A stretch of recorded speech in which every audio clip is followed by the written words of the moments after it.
buku teksnya berupa paper-paper nanti banyak, kemudian juga presentasi termasuk PPT yang saya berikan itu nanti akan digunakan untuk selanjutnya.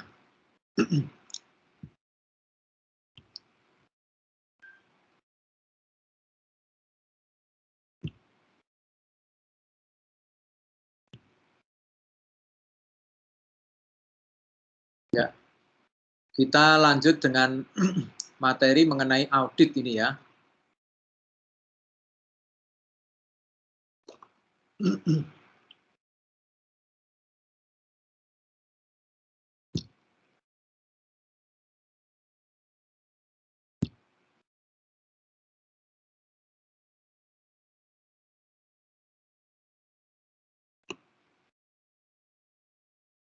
Oke. Ini saya mengawali dengan audit sistem informasi. Apa ini yang dimaksud dengan audit ini? Audit ini merupakan aktivitas ya yang berupa penemuan ketidakpatutan proses yang ada terhadap standar pengelolaan aktivitas yang terkait. Ya, ini pengertian audit secara umum. Audit dengan penjaminan mutu ini beda ya. Jadi penjaminan mutu ini kan harus ada standarnya apa, kemudian pelaksanaannya seperti apa. Nah, kemudian penjaminan mutu itu mencocokkan antara standar dengan pelaksanaannya. Nah, begitu sedangkan audit ini menemukan ketidakpatutan. Ya. Apa-apa yang tidak cocok itu kenali, kemudian ditindaklanjuti dengan solusi. Ya. Audit ini harus terencana dengan baik agar memberikan hasil optimal sesuai kondisi bisnis perusahaan. Nah, yang umum kita kenali itu adalah audit keuangan. Ya. Karena keuangan ini merupakan modal yang sangat bernilai dan sangat riskan ya. Arah kecurangan itu mula-mula dulu ada di keuangan. Tetapi seiring dengan penggunaan sistem informasi yang masif di organisasi, ya, kalau sistem informasinya ini dikacaukan, nah itu bisa mengacaukan sistem-sistem yang lain termasuk sistem keuangan. Nah disitulah nanti sumber manipulasinya ada di sana. Nah oleh karena itu audit sistem informasi di suatu organisasi itu sangat penting. Nah kemudian belakangan ini di organisasi-organisasi layanan termasuk rumah sakit itu sistem informasinya sudah masif digunakan sehingga perlu dilakukan audit. Ya. Nah itu ada prosedur khusus untuk mengaudit sistem informasi manajemen kesehatan itu. Nah kemudian hasil audit itu berupa rekomendasi bagi manajemen untuk meningkatkan efektivitas pengelolaan aktivitas dan perbaikan yang berkelanjutan dari proses-proses yang ada di organisasi. Ya, jadi ini karena sistem informasi ini sudah menjadi aset. Nah, oleh karena itu aset itu harus diamankan. Ya, diamankan dari apa? Nah, karena sistem informasi ini merupakan ujung tombak dari proses aktivitas atau saya sebut saja proses bisnis ya. Apakah itu layanan atau produksi, itu semuanya sama. Ada prosesnya di dalamnya itu. Nah, prosesnya ini sekarang sudah disimpan dalam bentuk nilai-nilai informasi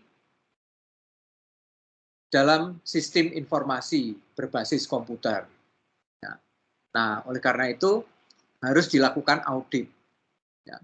Nah, karena sistem informasinya berbasis komputer, maka tidak hanya kontennya saja, tidak hanya datanya, tidak hanya informasinya saja yang diaudit, tetapi juga infrastrukturnya juga yang diaudit. Itu. Ya.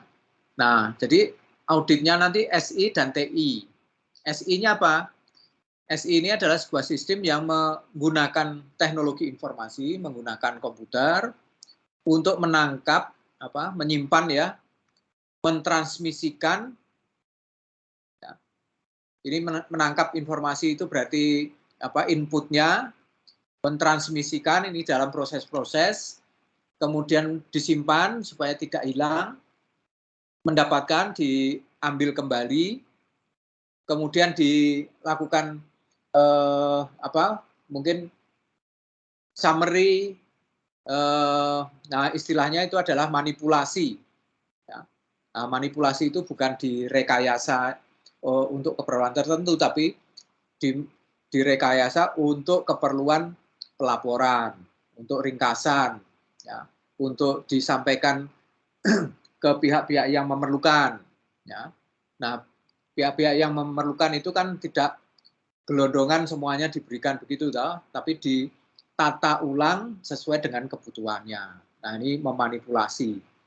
Ya, jadi memanipulasi ini pengertiannya adalah menata data sesuai dengan kebutuhannya.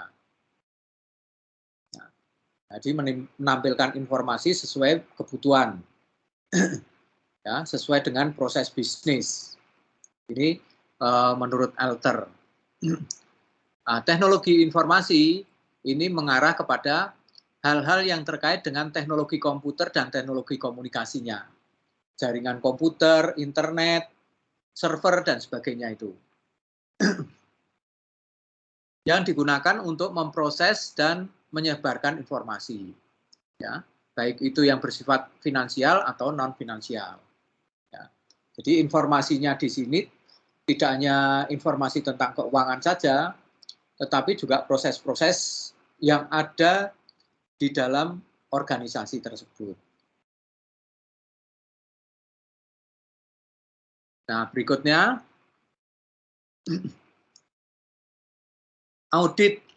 Ya. Audit sistem informasi dan teknologi informasi ini adalah aktivitas pengumpulan dan pengevaluasian bukti untuk penentuan apakah proses TI yang berlangsung dalam perusahaan telah dikelola sesuai dengan standar dan dilengkapi dengan kontrol yang objektif, ya, untuk mengawasi penggunaannya serta apakah telah memenuhi tujuan bisnis secara efektif. Ya. Nah, ini kata kuncinya adalah standar.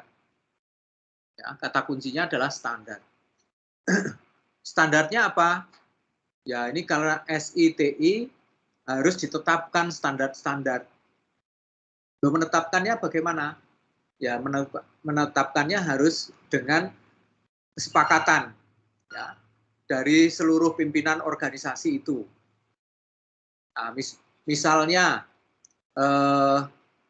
organisasinya rumah sakit, ya. Nah, rumah sakit mengenai layanan pasien, ya, mulai dari layanan pasien. Ya, pasien datang harus mendaftar menggunakan sistem informasi pendaftaran pasien.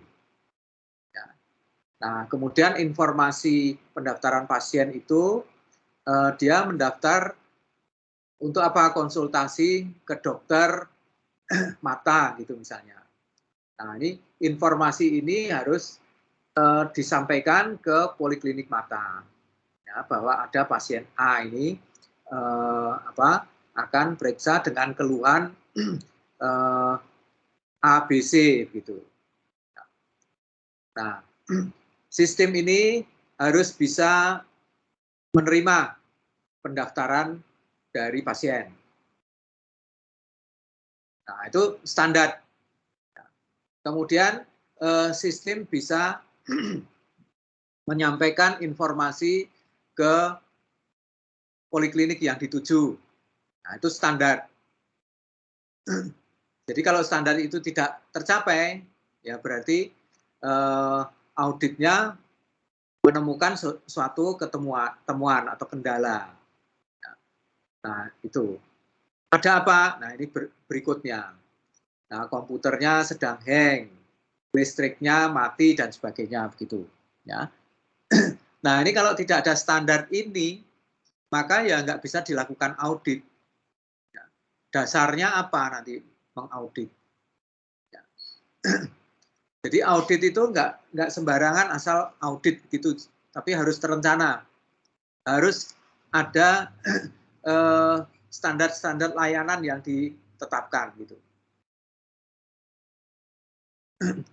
Nah, kemudian audit sistem informasi dan teknologi informasi ini dapat menekankan pada penggunaan keterpaduan, ya, antara uji kepatutan maupun uji secara substantif yang komposisi atau banyaknya digunakan secara seimbang, ya, sesuai dengan kondisi proses yang diaudit. Nah, itu pengertian-pengertian mengenai audit. Ya. Jadi kepatutan itu compliant, kecocokan antara apa yang direncanakan dengan apa yang dilaksanakan. Itu kepatutan. Nah, selain kepatutan itu juga harus substantif. Artinya, loh ini sudah kalau pegawainya ngeyel, yang penting kan pasien sudah terdaftar, ya, sudah terekam di dalam sistem. Nah, tapi terekamnya mungkin double, ya. Ini sudah daftar, terus terulang lagi, mendaftar lagi, masuk. Nah, ini double, jadi di sana nanti bingung. Nah, ini tidak substantif. Ya. Secara substantif itu belum memenuhi syarat. Jadi tidak hanya bisa merekam saja, tetapi juga harus merekam dengan baik, ya, dengan tepat. Itu yang dimaksud dengan audit. Jadi audit SITI ini awalnya lebih dikenal sebagai EDP audit, ya, Electronic Data Processing, audit untuk mengaudit pemrosesan data. Ya. Jadi yang diaudit mula-mula hanya datanya saja. Nah, dengan berkembangnya teknologi informasi, ya, terutama teknologi informasi yang dipakai untuk sistem keuangan, maka pemanfaatan teknologi komputer ini bisa dalam sistem keuangan mengubah cara kerja sistem keuangan ini juga, ya. Jadi audit itu mula-mula ya audit keuangan adanya. Audit EDP ini berkembang kemudian setelah EDP digunakan untuk sistem keuangan. Bahkan IT ini bisa digunakan untuk mengontrol proses-proses yang ada di bagian keuangan. Nah, oleh karena itu ini digunakan untuk penyimpanan data, pengambilan kembali data, dan pengendalian data. Ya, ya, mula-mula data keuangan, akhirnya semua data, termasuk data SDM, ya, dan kinerja SDM. Tahun 54, ini sistem keuangan pertama yang menggunakan teknologi komputer. Ini muncul pertama kali. Kemudian 54 sampai 60, ini profesi audit masih menggunakan komputer. Ya. Kemudian tahun 60-an terjadi perubahan pada mesin komputer. Dari mainframe menjadi komputer yang lebih kecil dan murah. Ya. Ini dulu menggunakan mainframe ya, tahun 54 sampai 60-an ini. Tahun 68, American Institute of Certified Public Accountant ini ikut mendukung pengembangan EDP auditing.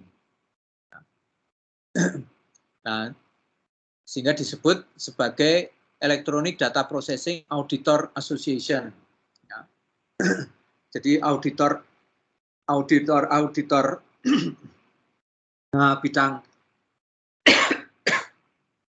bidang EDP itu distandarisasi, ya, kemudian mereka bikin asosiasi, lalu asosiasi ini membuat standar SI, TI untuk organisasi itu harus seperti apa, ya. Kemudian cara mengevaluasinya seperti apa, itu mereka menyusun standar-standar seperti itu, ya. Jadi ada tuntutan minimal, kemudian ada prosedurnya, dan ada standarnya bagi audit EDP ini. Tahun 77, edisi pertama, COVID, ya, disebut sebagai Control Objective for Information and Related Technology. Ini adalah standar minimal kebutuhan organisasi, kemudian prosedur baku bagi pelaksanaan sistem informasi, dan prosedur audit untuk sistem informasi dan teknologi informasi. Ya, mereka menentukan indikator-indikator sukses dari penggunaan sistem informasi. Ya, ini disebut sebagai COVID, Control Objective for Information and Related Technology. COVID 0 ini ya. Nah, kemudian EDPAA tadi namanya berubah menjadi ISAKA, Information System Audit. Ya, Information System Audit. Nah, sekarang ISAKA ini yang sudah berkembang, established gitu ya, sudah mapan, dan di setiap negara sekarang sudah ada chapternya, termasuk ISAKA chapter Indonesia ini sudah ada. Ya. Nah, mereka diantaranya adalah memberi sertifikat, mensertifikasi auditor IT ini. Ya. Nah, alat auditornya ya COVID ini. Nah, jadi mereka yang mau ikut sertifikasi auditor SITI itu harus kursus mengenai penggunaan COVID ini. Harus kursus dulu, kemudian baru mereka mendapatkan ujian. Ya, kalau lulus ujian, maka dia mendapatkan sertifikat auditor gitu. Nah, ini 2004 ya. Ini muncul manual-manual untuk mengaudit sistem TI SI ya. Jadi ISAKA itu mendefinisikan ulang tentang audit, itu adalah proses of collecting and evaluating evidence ya, kejadian to determine whether information system and IT environment adequately safeguard asset, maintain data and system integrity, provide relevant and reliable information, achieve organizational goal effectively, consume resources effectively, and have in effect international control that provide reasonable assurance that operational and control objective will be met. Ya. Nah, itu jadi makin luas. Ya, audit yang dilakukan itu makin luas. Jadi tetap mengumpulkan dan mengevaluasi kejadian-kejadian. Ya. Kemudian mempelajari, assessment ya, mempelajari apakah informasi, sistem informasi dan IT infrastrukturnya itu sudah cocok ya untuk ini mengamankan aset itu. Mengamankan aset, kemudian mengelola data dan integritasnya. Kemudian bisa menyediakan informasi yang benar dan tepat waktu, ya. Kemudian bisa digunakan untuk mencapai tujuan dari organisasi itu secara efektif, ya. Tanpa pemborosan peralatan. Jadi kalau masih manual kan boros kertas, boros tinta, boros macam-macam, dan kemungkinan manipulasi itu masih terjadi. Ya. Jadi ini IT itu harus bisa menghemat resource secara efektif, ya. Dan bisa mempengaruhi kontrol secara internal, ya, yang meyakinkan, memastikan bahwa secara operasional dan kontrol objektif itu bisa terpenuhi. Ya. Jadi operasional perusahaan yang sesuai dengan visi misi perusahaan itu bisa tercapai. Itulah definisi dari CISA. Makanya nanti kalau kita mempelajari COVID itu indikatornya banyak. Di antaranya ada 5 domain. Setiap domain itu ada sekitar 15 indikator gitu. Dan indikator itu ada sub-sub indikatornya juga. Nah, nanti akan dipelajari di kuliah ini.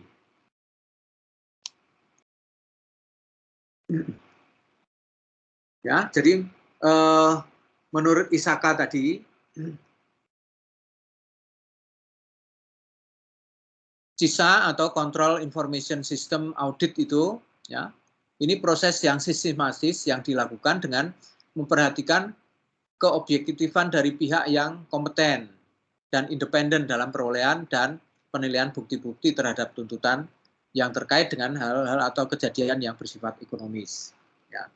Jadi auditornya harus independen dan kompeten, ya, menguasai masalahnya. Nah, karena dia nanti akan menemukan indikasi-indikasi, ya, menemukan indikasi-indikasi. Nah, tujuan dari kegiatan audit adalah memberikan gambaran kondisi tertentu yang berlangsung di perusahaan atau organisasi dan memberikan laporan mengenai pemenuhan terhadap sekumpulan standar yang terdefinisi. Ya, jadi standar-standarnya tadi sudah ada, kemudian pelaksanaannya seperti apa, apakah ini terpenuhi dengan baik semua apa tidak. Ya. Jadi compliance dan efektif gitu.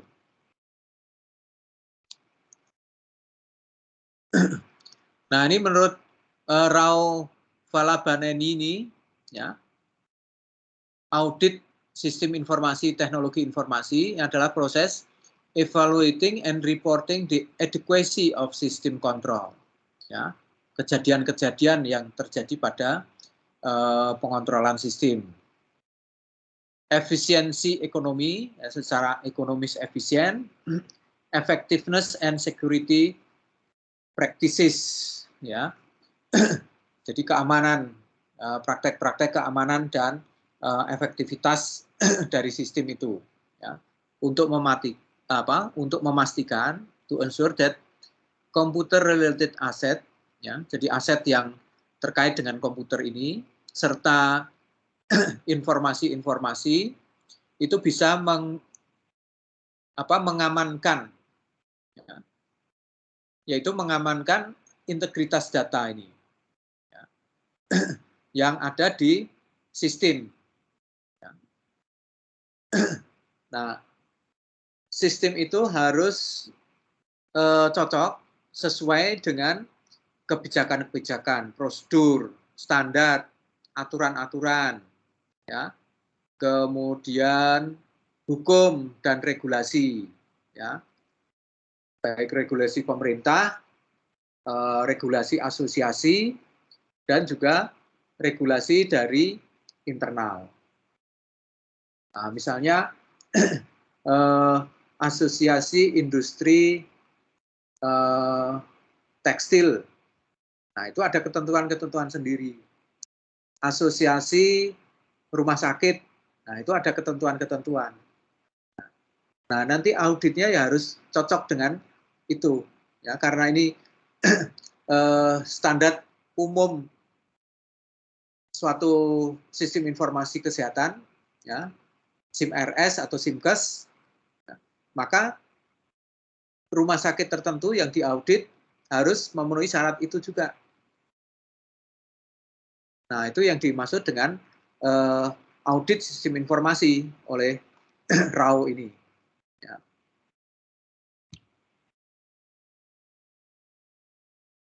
Nah, kemudian ada framework yang disebut sebagai Information Technology Infrastructure Library. Ya. Jadi standar teknologi informasinya ini. Ya. Kalau IS itu lebih ke datanya, kalau teknologi informasinya ini adalah Information Technology Infrastructure Library. Ya. Ini adalah insiden, ya. Ini istilah insiden, ya. Istilah insiden kejadian itu adalah kejadian di luar standar operation pelayanan, ya, standar operation prosedur yang menyebabkan gangguan atau penurunan kualitas dari layanan. Ya. Nah, pengelolaan kejadian-kejadian atau insiden ini bertujuan untuk memulihkan operasi sesegera mungkin setiap terjadinya insiden.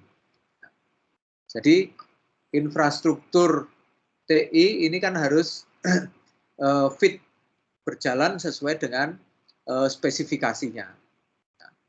Nah, kalau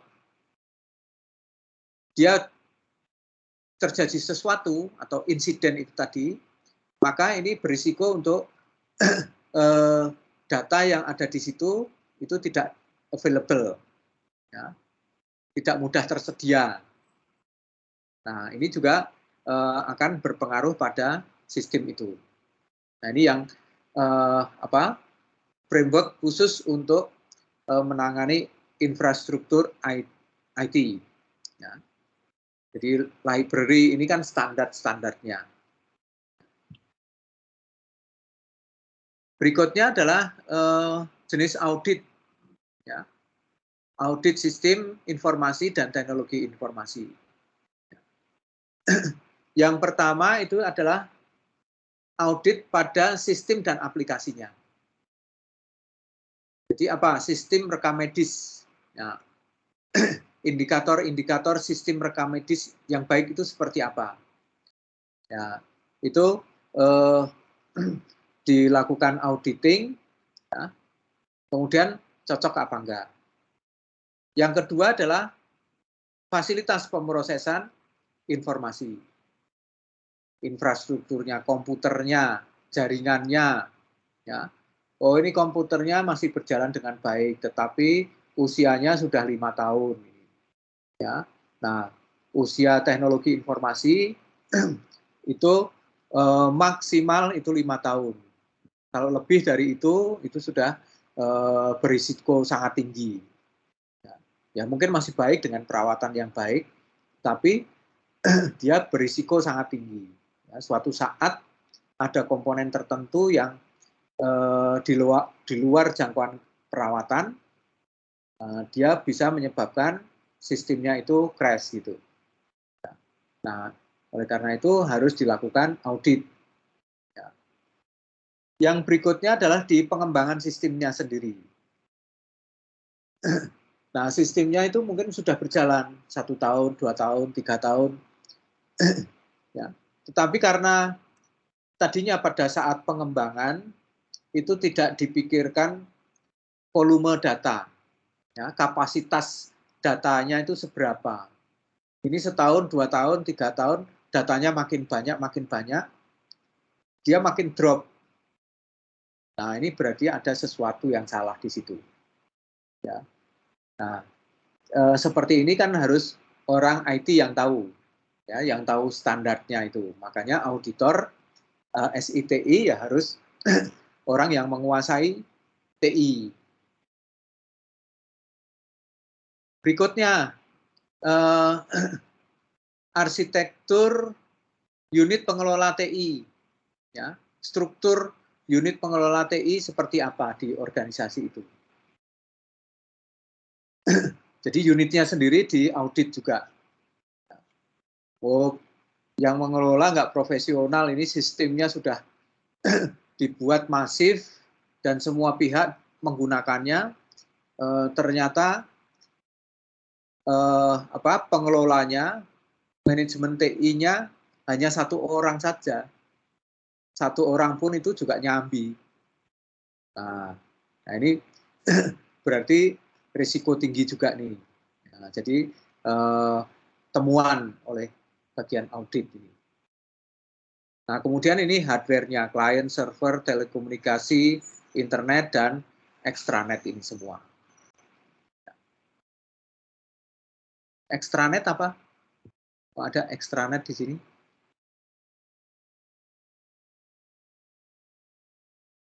Ada yang tahu?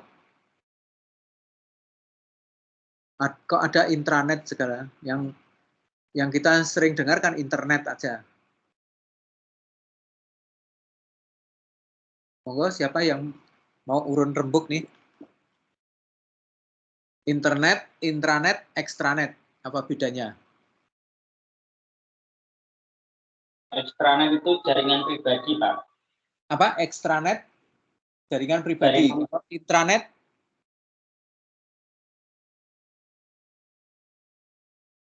Intranet. Intranet, extranet, internet. Intranet. Oh, ya? Yang tadi sama-sama jaringan pribadi menggunakan protokol internet tadi yang extranetnya jaringan privat atau pribadi yang menggunakan protokol intranet. Internet, protokol internet menggunakan protokol internet. Kalau internet sendiri apa? Internet. Ya, bingung dong. Internet yang biasa kita dengar itu sehari-hari, internet.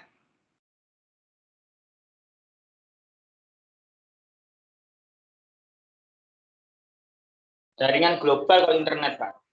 Ya, internet jaringan global. Nah, ini pengertiannya gimana nih, jaringan global? Jaringan global itu jaringan internet bebas yang terhubung satu dengan yang lain di dalam instansi. Ya, gimana? Perangkat networkingnya secara luas gitu, jadi bisa terakses di, ya betul. Ya, dapat terhubung satu dengan yang lain ya, Prof. Tidak ada batasannya, tidak ada batasan organisasi, tidak ada batas negara, ya. Jadi sangat bebas ini internet itu yang kita tahu. Ya, yang ada di internet yang bebas itu namanya apa? WWW, World Wide Web, ya. Ya. Nah, yang dimaksud internet itu sebetulnya adalah WWW-nya itu, World Wide Web. Jadi konten yang bebas. Nah, konten yang bebas ada di dalam infrastruktur internet itu, ya, jaringan yang global tadi. Nah, sekarang intranet apa?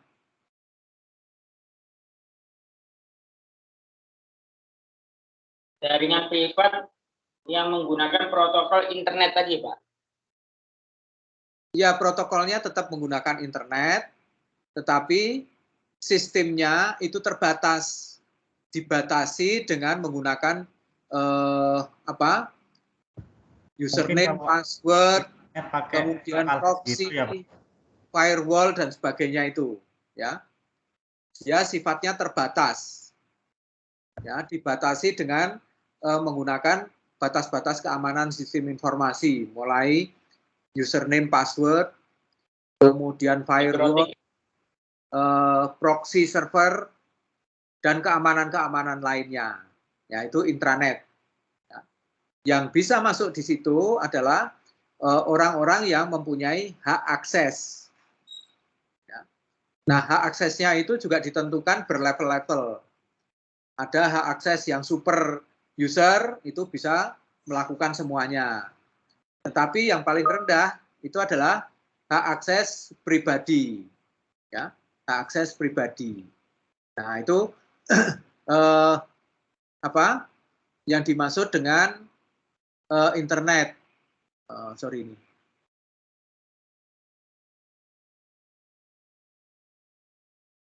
Kok. Ya, itu yang dimaksud dengan intranet. Nah, kemudian extranet apa? Ya, extranet apa lagi nih? Extranet itu adalah koneksi antar internet. Jadi untuk kebutuhan tertentu mereka dihubungkan. Ya. Contohnya sistem informasi Undip bekerja sama dengan bank untuk pembayaran uang kuliah mahasiswa gitu. Ya. Nah, sistem informasi Undip ini kan intranet. Terus sistem informasi yang ada di bank itu juga intranet. Nah, ini untuk kebutuhan koneksi pembayaran uang kuliah ini, maka ada channel khusus. Nah, ini yang disebut sebagai extranet. Ya. Jadi, hubungan antar intranet itu disebut sebagai extranet. Nah, itu ya definisi yang lengkap mengenai internet, intranet, dan extranet. Ya. Jadi koneksinya itu lewat internet semuanya. Lanjut. Nah, kemudian audit sistem dan aplikasi ini satu persatu ya dibahas. Ini audit yang berfungsi untuk memeriksa apakah sistem dan aplikasi ini sesuai dengan kebutuhan organisasi. Ya. Lalu, supaya bisa berguna, bermanfaat, berdaya guna, kemudian memiliki kontrol yang cukup baik untuk menjamin keabsahan, kehandalan, tepat waktu, dan keamanan pada input, proses, output pada semua tingkat kegiatan sistem. Ya. Jadi, reliability, validity, integrity, itu semuanya indikator-indikator keamanan. Ya. Baik di input, proses, output, di semua level kegiatan sistem ini. Nah, itu yang dilakukan audit untuk sistem dan aplikasi. Nah, kemudian audit pada fasilitas pemrosesan informasi. Audit ini berfungsi untuk memeriksa apakah fasilitas pemrosesan terkendali untuk menjamin ketepatan waktu, ketelitian, dan pemrosesan aplikasi yang efisien dalam keadaan normal dan buruk. Ya. Keadaan normal ya biasanya baik, tetapi dalam kondisi genting, ya, misalnya ada listrik mati, ya, itu datanya harus aman. Ya. Kemudian ada gempa, ya, ini bagaimanapun bagian tertentu rusak, tetapi datanya aman, ya, bisa di recover, ya, recoverable gitu. Nah, itu ya yang merupakan fasilitas pemrosesan informasi ini. Berikutnya pengembangan sistem. Ya. Audit ini berfungsi untuk memeriksa apakah sistem yang dikembangkan mencakup kebutuhan objektif organisasi. Itu tadi yang saya berikan contoh. Ya. Pengembang tidak memikirkan kapasitas data untuk jangka panjang. Ya. Ini sudah berjalan 3 tahun, menuju tahun keempat mulai drop. Nah, ini kenapa? Nah, ini supaya tidak drop, maka dari awal, dari sisi pengembang ini juga sudah dilakukan audit. Ya, supaya tidak terjadi yang drop itu tadi. Nah, ini kan sudah risiko yang sudah terjadi. Ya. Risiko itu kan berarti kemungkinan kegagalan yang diantisipasi.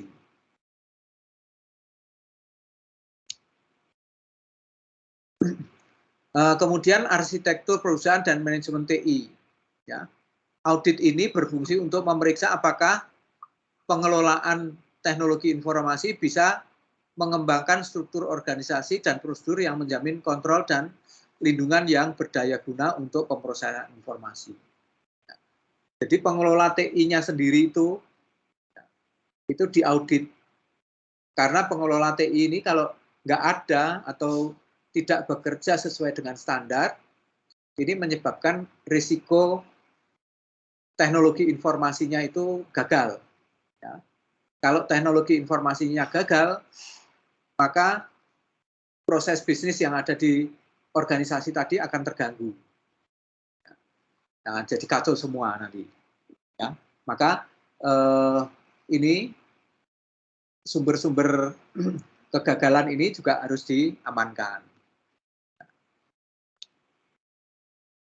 Client server telecommunication, internet dan extranet, intranet dan extranet. Ya, audit ini berfungsi untuk memeriksa apakah kontrol-kontrol berfungsi pada client server jaringan dan menghubungkan klien dan server dengan baik. Ya. Jadi infrastrukturnya semua. Jadi kalau koneksi antara Undip, ya, sistem informasi Undip dengan sistem informasi bank gitu, ya, ini yang cukup masif kan dengan BNI ya, pembayaran uang kuliah kan lewat BNI ini. Ya. Nah kalau koneksinya ini putus, mahasiswa tidak bisa membayar uang kuliah, ya, sehingga dianggap tagihan belum masuk, ya, pembayaran belum masuk.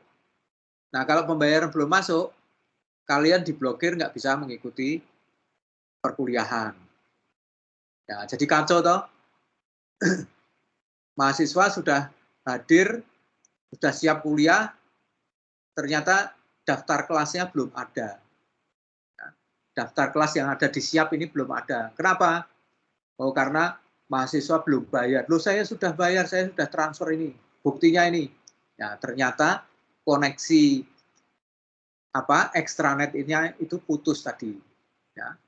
Sehingga apa yang sudah dilakukan di perbankan tidak terkirim ke sistem informasi di Undip.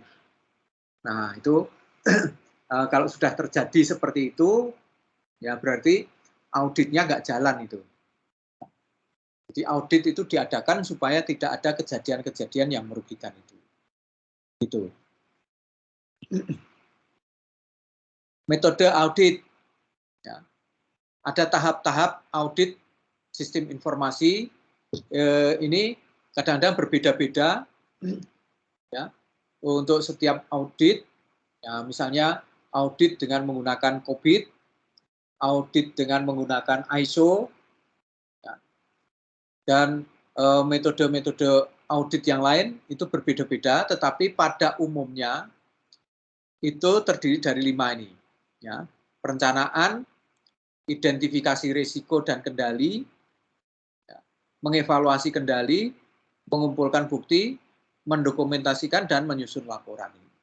Ya. Tahap perencanaan, ya, ini adalah suatu pendahuluan yang mutlak dilakukan agar auditor mengenal benar objek yang akan diperiksa. Nah, sehingga menghasilkan suatu program audit yang didesain sedemikian rupa agar pelaksanaannya akan berjalan efektif dan efisien. Ya. Nah, ini mengenali dulu siapa-siapa yang terkait dengan sistem. Ya. Komponen sistemnya itu apa saja. Nah, ini siapa yang bertanggung jawab masing-masing. Ya. Nah, siapa penanggung jawabnya, kepalanya. Nah, ini kan harus kenalan dulu ya, karena nanti akan berkomunikasi dengan pihak-pihak ini semua. Nah, berkenalan ini kan butuh komunikasi. Ya.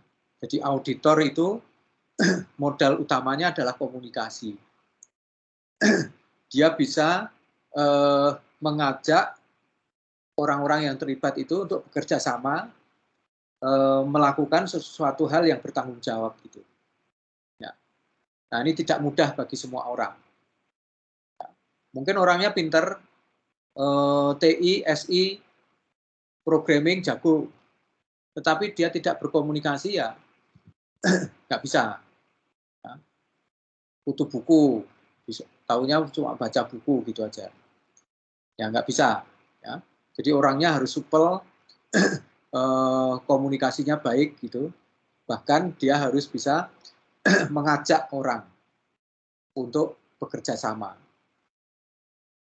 Nah, kalau sudah tahu bagaimana organisasinya, tahap berikutnya adalah mengidentifikasi risiko dan kendali. Ya. Jadi tadi bagian-bagiannya, kemudian ini bagian ini resource-nya apa, ya, aktivitasnya apa, begitu. Ya.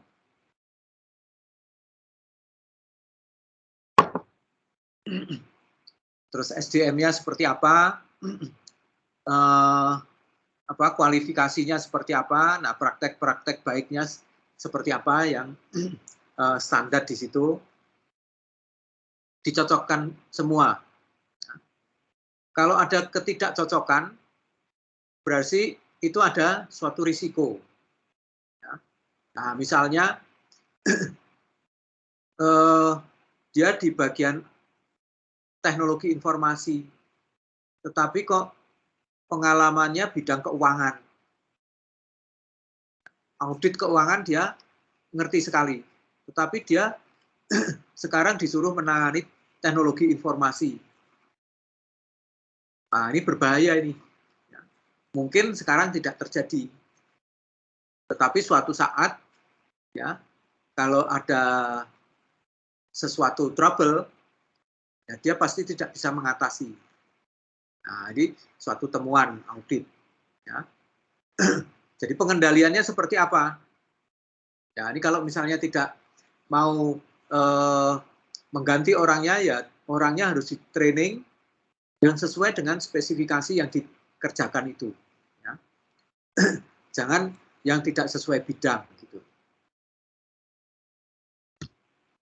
Berikutnya adalah mengevaluasi kendali dan mengumpulkan bukti.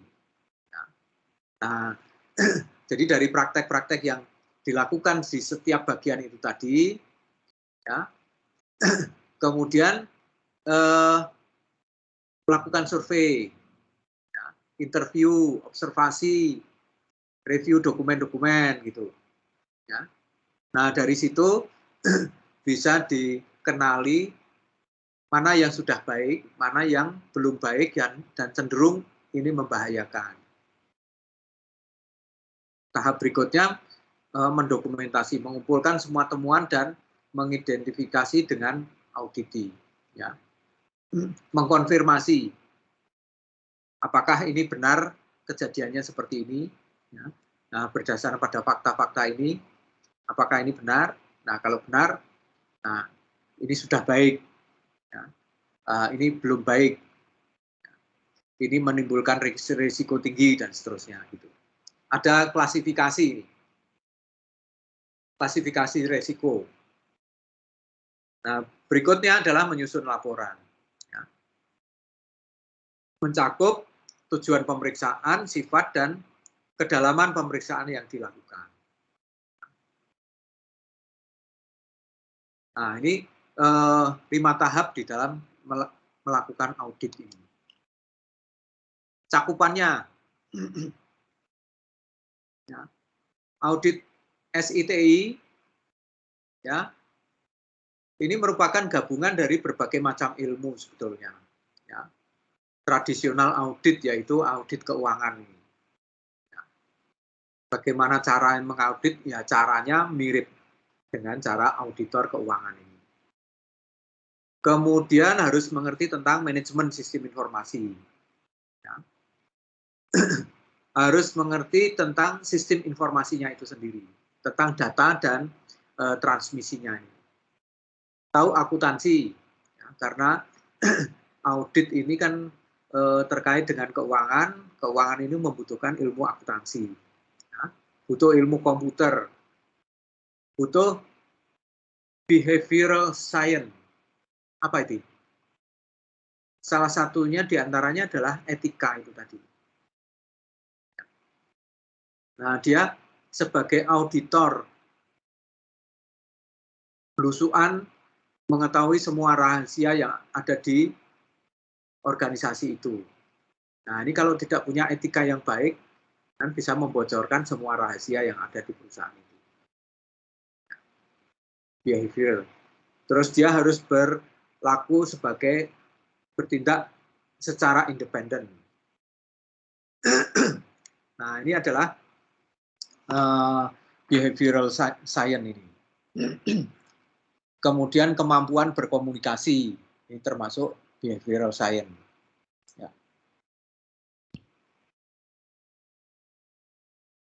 Ya, jadi tradisional audit itu harus konsen dengan pengendalian, evaluasi, kehandalan atau efektivitas operasi. Ya. Jadi prinsip yang tradisional itu mencegah, mendeteksi, dan mengkoreksi. Ya. Mencegah, mendeteksi, dan mengkoreksi. Ya. Sesuatu yang kurang benar dikoreksi menjadi yang lebih benar. Ya.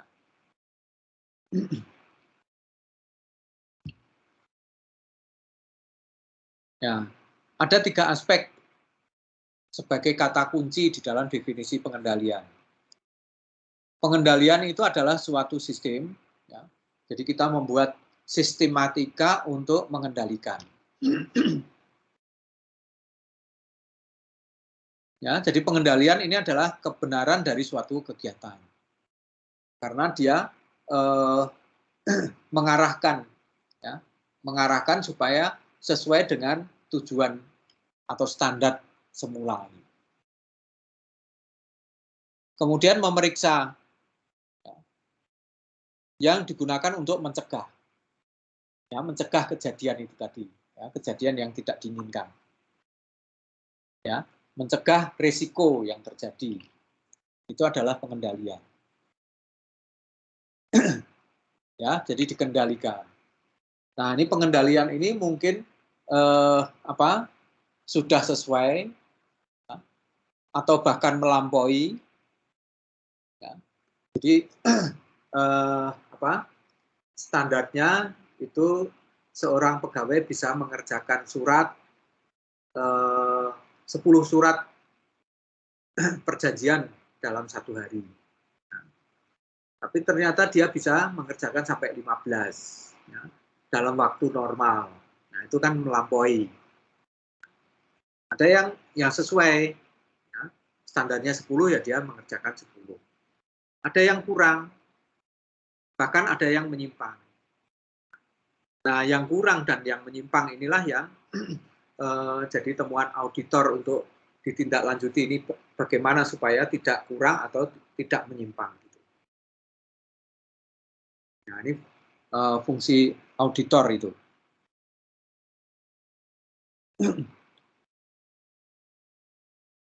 Jadi pengendalian adalah sebuah sistem, ini pengertiannya, karena pengendalian itu terdiri dari sekumpulan komponen yang saling berrelasi, yang berfungsi secara bersama-sama untuk menyelesaikan suatu maksud atau tujuan.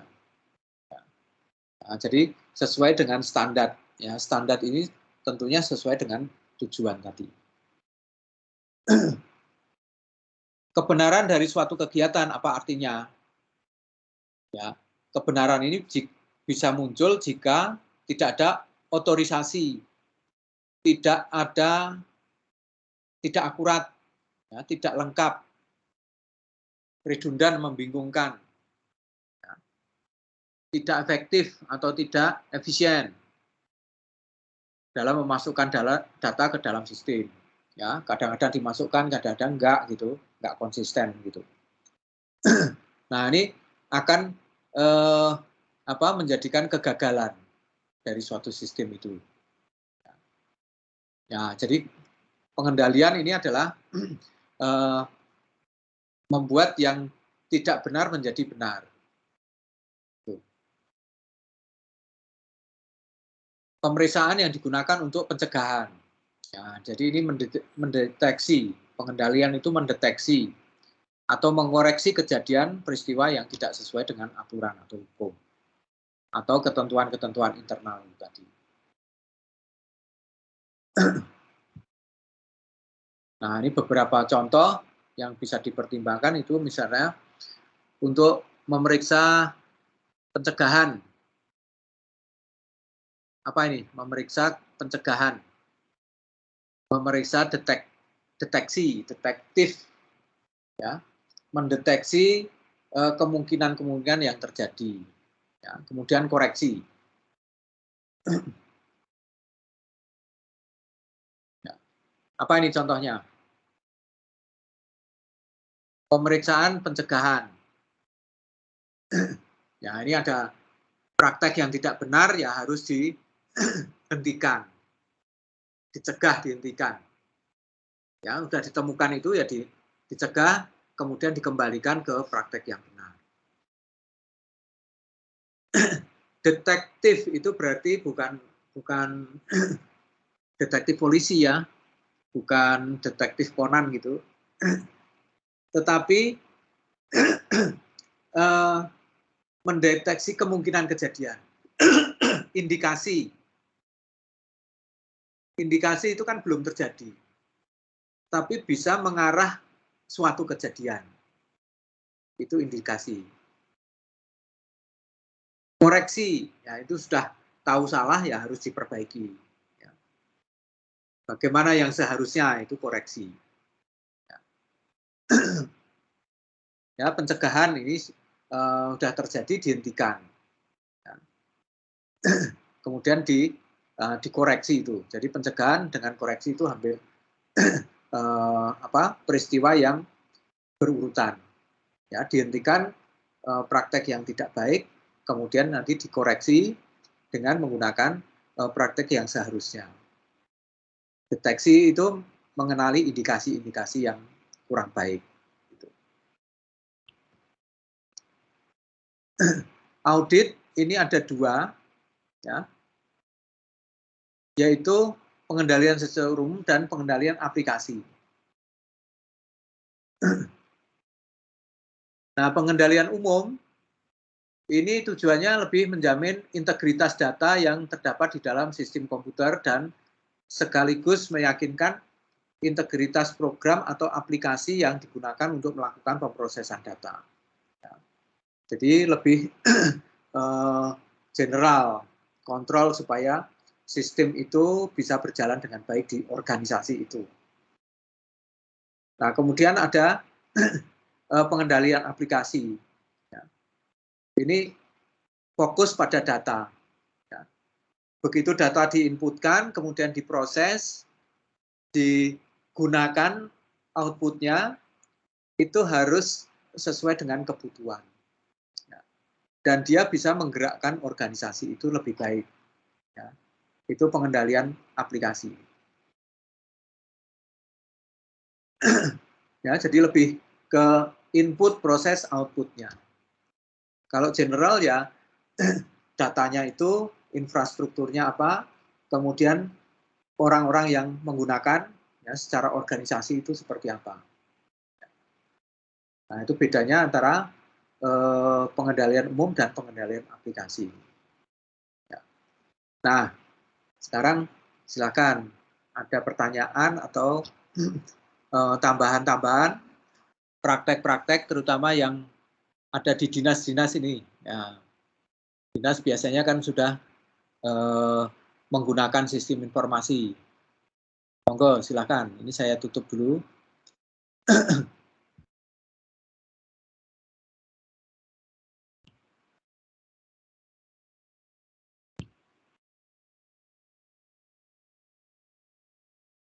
Silakan.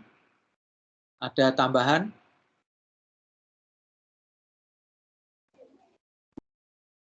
Mas Sugeng.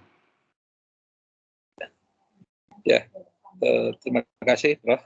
Ya. Prof, mungkin bertanya saja terkait di audit ini ya. Tadi mungkin yang disampaikan sudah banyak itu ya.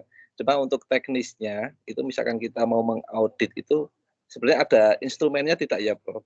Nanti Jadi misalkan yang COVID tadi instrumennya apa, atau detail-detailnya yang mau kita periksa, yang mau kita audit itu apa aja gitu. Misalkan kita mau audit SI itu kira-kira ada tidak ya Prof? Yang detail yang perlu kita cross check seperti itu. Ya,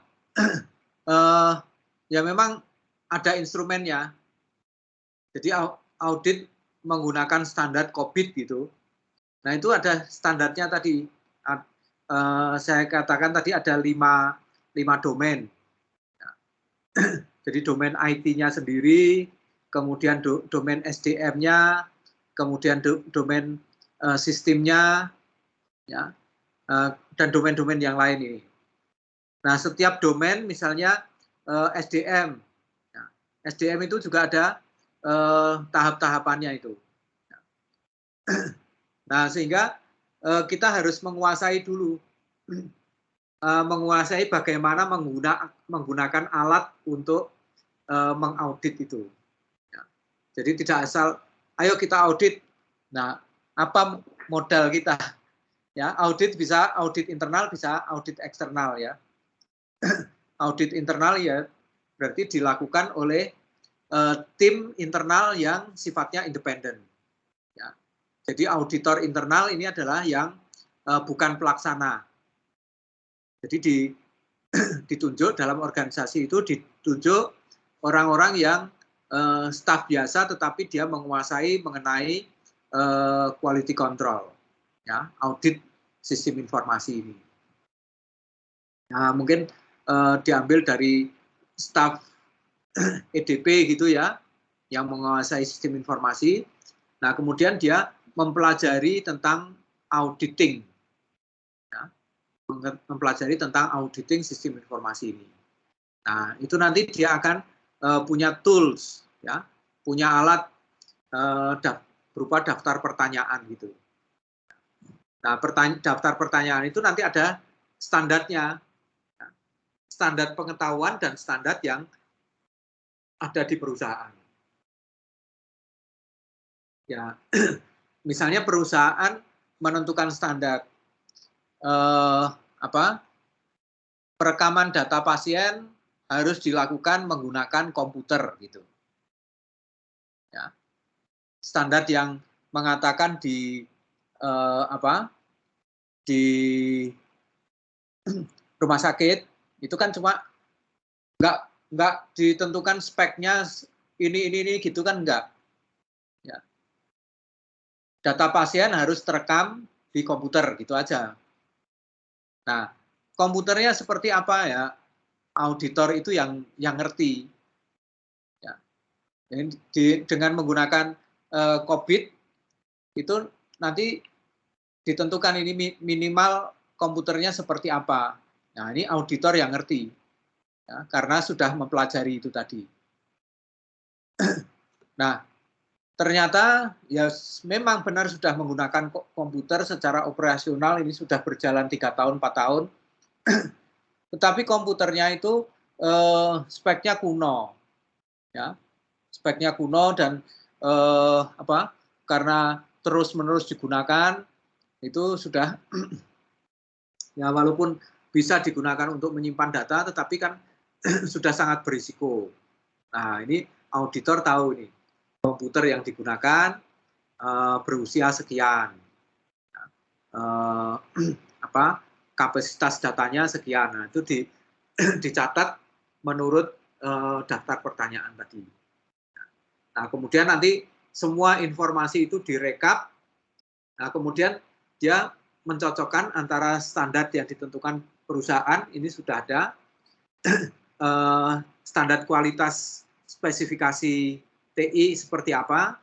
Ya, kalau cocok semua ya berarti centang gitu. Oke. Nah, tapi kalau nggak cocok, ini sudah memenuhi dari standar perusahaan sudah memenuhi, tapi dari spesifikasi tidak memenuhi. Nah ini berisiko.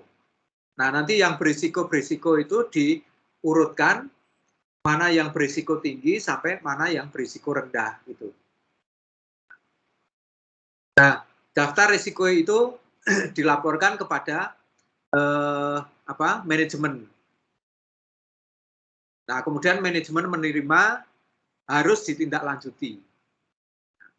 Jadi kalau risiko-risiko yang tinggi tadi, komputernya speknya nggak memenuhi, ya harus direncanakan untuk mengupgrade komputernya. Nah, kapan? Itu ditagih terus, ya, sampai terpenuhi. Nah, itu pekerjaan auditor seperti itu. Jadi ada tools-nya. Nanti ada apa? Tidak hanya COVID saja, tetapi ada macam-macam ya, macam-macam audit sistem informasi. Metodenya juga macam-macam. Ya,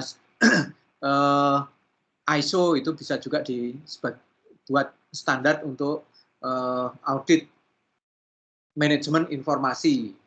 Ya. ISO jauh lebih umum. Ya, kalau COVID atau ITIL itu lebih fokus, ya, pada sistem informasi dan teknologi informasinya itu. Ya, mungkin ada pertanyaan lagi? Ya, Assalamualaikum, Prof. Ya, waalaikumsalam. Prof Eko, Gimana? izin tanya, Prof. Izin tanya, tadi terkait dengan pengendalian audit itu kan ada 2 jenis ya, Prof. Tadi Ya. 2 klasifikasi, umum dan aplikasi. Nah, ketika auditor itu mengaudit di suatu instansi gitu. Nah, mereka itu kan menggunakan instrumen-instrumen ya dalam mengaudit. Tadi yang seperti Prof Eko jelaskan gitu kan, ada parameternya yang dikatakan memenuhi standar atau tidaknya.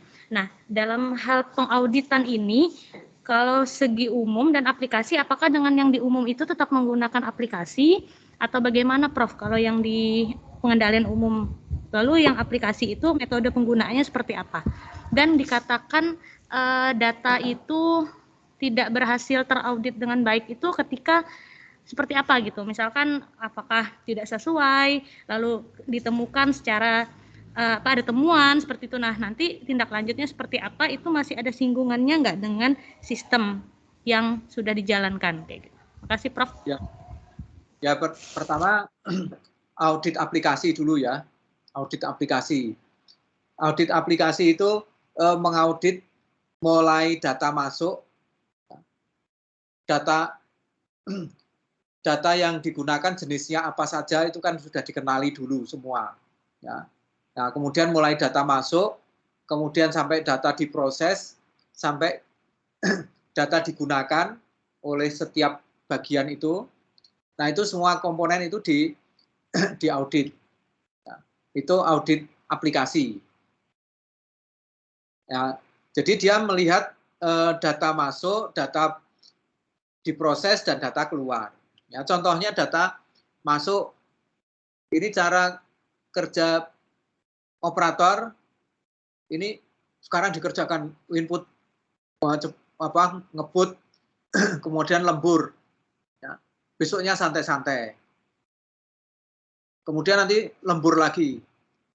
Nah, ini indikasi ini berisiko, datanya nggak langsung diinput, sehingga kalau di bagian lain ada transaksi yang membutuhkan data saat ini, ya ini mungkin terlambat apa yang di sini.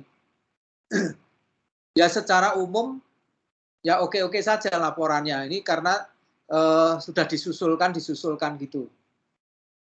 Tapi ternyata kan terjadi kejadian yang datanya terlambat. Ya, contohnya informasi COVID saja. Ya. Daerah-daerah nginput data supaya Departemen Kesehatan tahu kan datanya harus terinput dengan lengkap toh, up to date gitu. Ya, ternyata daerah-daerah nginputnya sebulan sekali gitu. Ya. Nah, dianggap di Departemen Kesehatan di sini up to date datanya toh, karena sistemnya sudah real time gitu. Ternyata di sana bagian input datanya dikumpulkan 1 bulan sekali gitu. Nah, ini kalau tidak diaudit ya kebenarannya ini nggak bisa dijamin. Ya. Di Departemen Kesehatan ngomongnya ini data sudah up to date, ternyata di sana inputnya dicicil seperti itu, ya, diropel. Nah, itu kan sesuatu praktek yang tidak benar. Nah, itu temuan di audit aplikasi. Nah, audit secara umum ya aplikasinya itu sendiri, kemudian teknologi informasi yang digunakan, koneksi-koneksi yang digunakan pakai apa itu, ya. Jangan-jangan di sana sudah rutin mengerjakan, ternyata koneksinya nggak benar, kadang-kadang masuk, kadang-kadang enggak gitu. Nah, itu temuan audit secara umum. Termasuk juga sikap-sikap dari semua orang yang terlibat di dalam sistem informasi itu. Ya.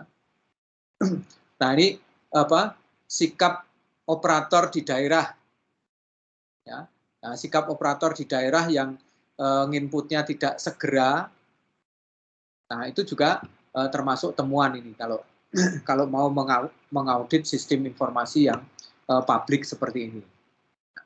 Itu lebih sulit mengaudit sistem informasi yang publik seperti ini dibandingkan dengan mengaudit sistem informasi suatu organisasi. Nah, sistem informasi yang digunakan di rumah sakit, nah itu kan batasannya jelas ya. Tapi kalau informasi publik seperti ini, penggunanya sangat luas, sehingga harus didefinisikan, ya sejak awal harus didefinisikan data yang real time itu seperti apa, data yang up to date itu seperti apa. Nah, kalau didefinisikan data yang up to date itu adalah yang 1 jam terakhir, itu misalnya. Ya, 1 jam terakhir, ternyata di sana inputnya sebulan sekali, ya nggak bisa 1 jam terakhir toh. Nah, jadi definisinya nggak sama antara pusat dengan daerah gitu. Itu saya kira jawabannya. Jadi jelas ya antara audit secara umum dan audit aplikasi itu tadi. Terima kasih Prof atas penjelasan. Ya. Ada lagi? Ya nanti dicocokkan ya ilmu audit sistem informasi ini dengan praktek-praktek yang ada di lingkungan kesehatan. Ya. Nah nanti Pak Farid dan teman-teman nanti akan fokus pada implementasinya dan praktek-prakteknya di lembaga-lembaga kesehatan itu, mulai dari puskesmas sampai ke rumah sakit sampai ke dinas, bahkan sampai ke pemerintah departemen kesehatan gitu.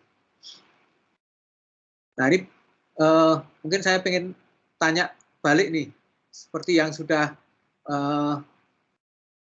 kerja di dinas ini, gimana ini prakteknya penggunaan sistem informasi? Apakah sudah ada audit secara rutin gitu? Kalau dari saya, Prof, kebetulan untuk bidang di dinas, ini saya di bagian pelaksana kefarmasian, Prof. Jadi memang tidak memegang di bagian audit karena memang statusnya juga belum PNS, masih kontrak di dinas kesehatan. Jadi skala kerja saya biasanya itu memang lebih ke kegiatan di luar audit gitu. Jadi pelaksanaan program, Prof, kalau kami. Pernah diaudit apa enggak? Pernah diaudit. Cuman saya untuk bagaimana proses pengauditannya itu kami tidak diikutkan karena saya kan statusnya belum ASN, Prof. Jadi memang paling yang ikut audit itu ya pejabat-pejabatnya yang memang punya tupoksi di sana seperti itu, Prof. Ya. Tapi sejauh ini yang saya amati sih ketika ada auditor gitu ya. Nah, memang beberapa auditor itu melakukan audit dengan jadwal khusus di tiap instansi itu dengan beberapa aplikasi memang. Cuman saya kurang paham juga bagaimana prosedurnya gitu. Lalu setelah itu dicocokkan juga dengan laporan fisiknya gitu. Dilihat laporan anggaran tiap tahunnya, lalu kegiatan-kegiatan sudah dijalankan seperti itu. Ya. Jadi saya tadi penasaran bagaimana sih pengendalian dari segi sistem yang kayak Prof Eko tadi jelaskan gitu kan. ada aplikasi dan sistem dari pengendalian umum gitu. Itu sih Prof. Ya. Nah, mungkin Pak Suherman ini kan dinas tadi ya di Kalimantan ya. Pak Suherman? Iya, Pak. Ya, gimana praktek penggunaan sistem informasi di instansi sana? Ini di instansi saya kebanyakan menggunakan sistem dari pusat, Pak. Jadi dari Kemenkes. Jadi mengenai audit itu biasanya auditnya digunakan dalam, kalau audit ya untuk akreditasi biasanya. Untuk akreditasi seperti itu. Jadi apa yang sudah diaplikasikan di instansi seperti sistem akademik seperti itu. Apakah dari inputnya, proses dan hasilnya sudah sesuai atau belum? Ya, itu kan input, proses, outputnya kan ada standarnya ya. Yeah. Nah, kemudian audit itu mencocokkan dengan praktek-praktek yang dilakukan itu sudah sesuai dengan standar atau belum. Nah, itu harus dilakukan secara internal dulu, secara rutin. Ya. Betul, Pak. Karena di kami juga ada audit mutu internal. Ya. Ya, audit mutu internal itu kan melakukan rutin auditing setiap aktivitas ya. Nah, kemudian nanti ada auditor eksternal, ya, akreditasi. Nah, itu akreditasi itu ya menanyakan kembali apa yang dilakukan secara internal. Cukup. Tadi 75.